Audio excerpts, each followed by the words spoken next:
Shalom peuple de Dieu, nous vous saluons dans le nom précieux de notre Seigneur Jésus-Christ et vous souhaitons la bienvenue dans notre spécial plateau Ciel ouvert 21, édition 2024.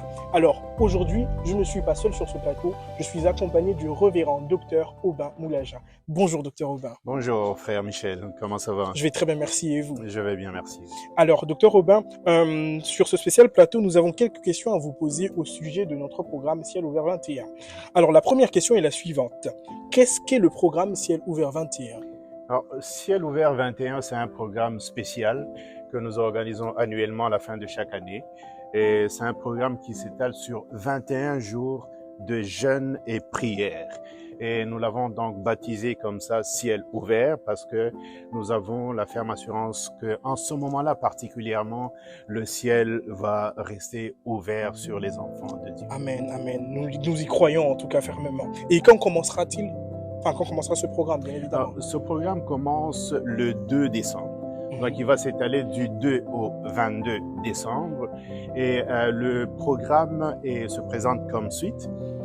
Tous les jours du lundi au vendredi, nous avons notre prière matinale qui se déroule en présentiel de 5h à 6h. Et le soir, nous nous retrouvons à 18h30. Et de 18h30 à 20h, c'est un programme bilingue. Et celui-là, il est transmis aussi sur notre chaîne YouTube. Exactement. Et quel sera le thème de cette édition 2024?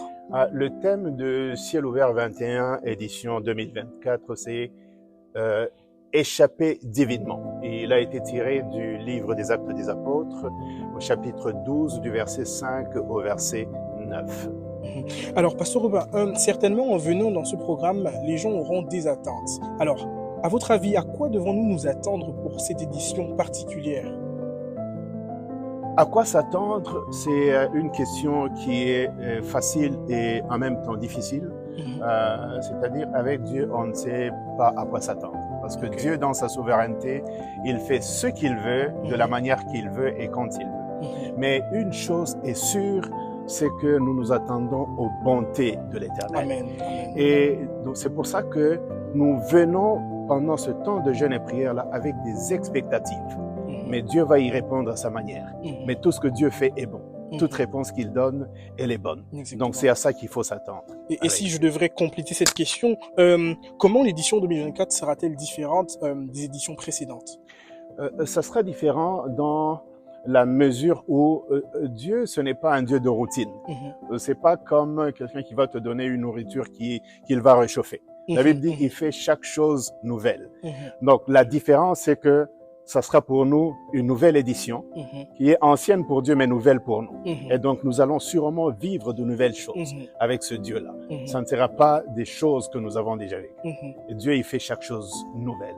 Et nous avons l'assurance que ça sera des choses que l'œil n'a jamais vues et l'oreille n'a jamais entendues. Mais nous les entendrons cette fois-là. Exactement. Alors, pasteur Aubin, en jetant un coup d'œil sur les éditions précédentes, nous remarquons qu'il y a des modalités. Alors, quelles sont les modalités de jeûne prévues pour cette édition? Alors, étant donné que c'est un jeûne qui se déroule quand même sur une période relativement longue de 21 jours, c'est un jeûne partiel que nous allons pratiquer. Ça veut dire que nous ne prenons rien de la journée comme nourriture, mais c'est le soir que nous prenons un repas léger. Okay? Alors, évidemment, il y a certaines particularités dont il faut prendre en compte, notamment certaines personnes qui ont des travaux physiques, des travailleurs de la construction, des gens qui travaillent pendant la nuit.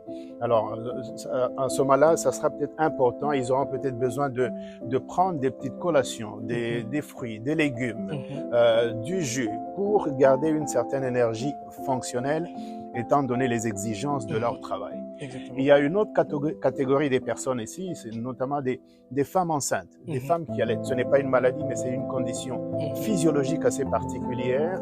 Alors, en ce moment-là, c'est toujours intéressant de demander l'avis d'un professionnel de la santé qui peut dire comment ils peuvent pratiquer ce jeûne-là. Et il y a d'autres personnes qui traversent des conditions de maladie. Je dis qu'ils traversent parce que Dieu va leur faire du bien pendant ce ciel ouvert 21. Et donc, qui prennent certains médicaments qui nécessitent peut-être de les prendre avec la nourriture. Là aussi, c'est important de demander l'avis d'un professionnel. C'est un peu ça les modalités. Mais une des choses qu'il ne faut pas oublier, du 2 au 22, nous sommes en jeûne. Donc, même quand nous prenons un repas léger le soir, ça ne veut pas dire que le jeûne est fini. Exactement. Nous sommes dans le temps de jeûne. Exactement. Donc, il ne faut pas oublier et perdre en vue cette notion-là. Donc, le jeûne, c'est jusqu'au 22. Voilà. En tout cas, bien aimé dans le Seigneur, vous venez de recevoir le conseil du docteur Aubin, je précise. Alors, docteur Aubin, dites-nous un peu, comment pouvons-nous nous préparer spirituellement, mais aussi physiquement ou pratiquement pour ce programme? Parce que il y a de ces personnes qui se disent, non, je sais que le programme de jeûne commence demain, alors j'arrête de beaucoup manger. Aujourd'hui, je vais beaucoup manger, je vais encaisser parce que la semaine prochaine ou la semaine d'après, je ne pourrai plus manger. Alors, comment on peut se préparer face à toutes ces choses?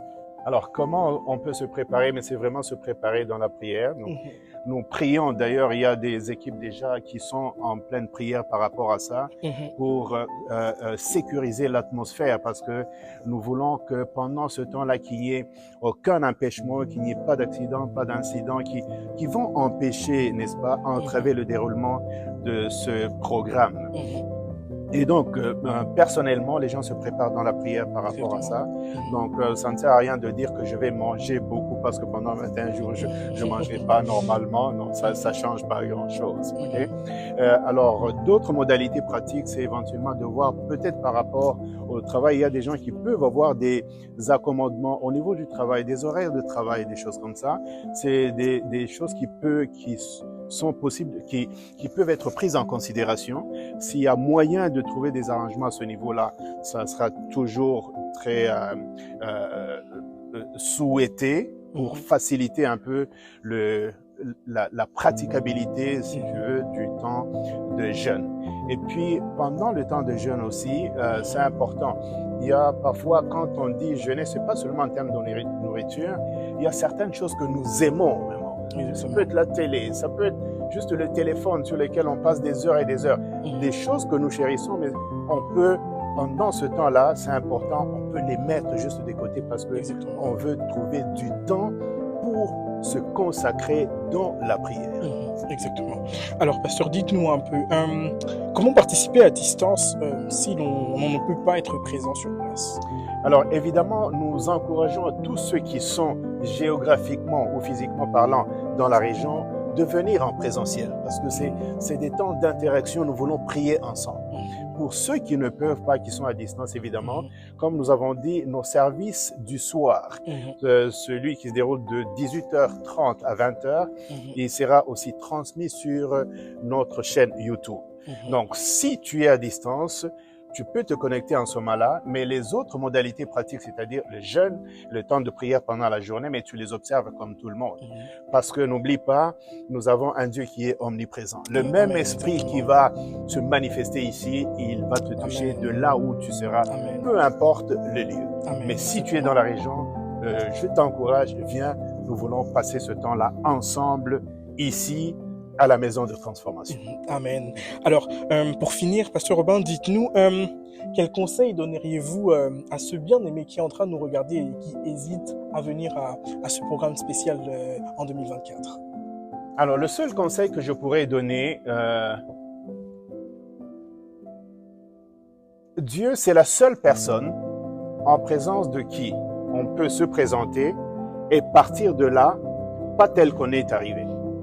Il y a toujours quelque chose qui se présente, qui se passe dans notre vie quand nous venons dans la présence de Dieu.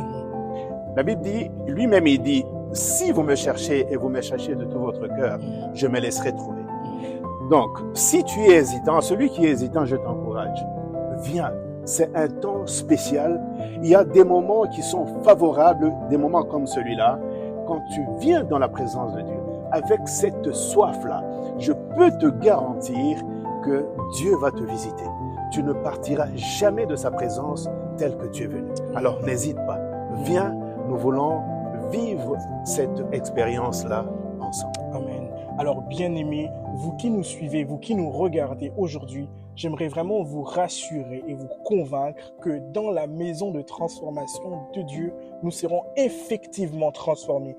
Effectivement, le Seigneur sera au rendez-vous et s'il te plaît, je t'encourage à venir. C'était là notre spécial plateau CO21 édition 2024 avec le docteur Aubin. Merci beaucoup, docteur, d'avoir répondu à toutes nos questions. C'est un plaisir. Et En tout cas, je vous souhaite un très bon CEO 21 et que Dieu vous bénisse. Que Dieu vous bénisse. Bon ciel ouvert 21 édition 2024. CEO 21, on arrive.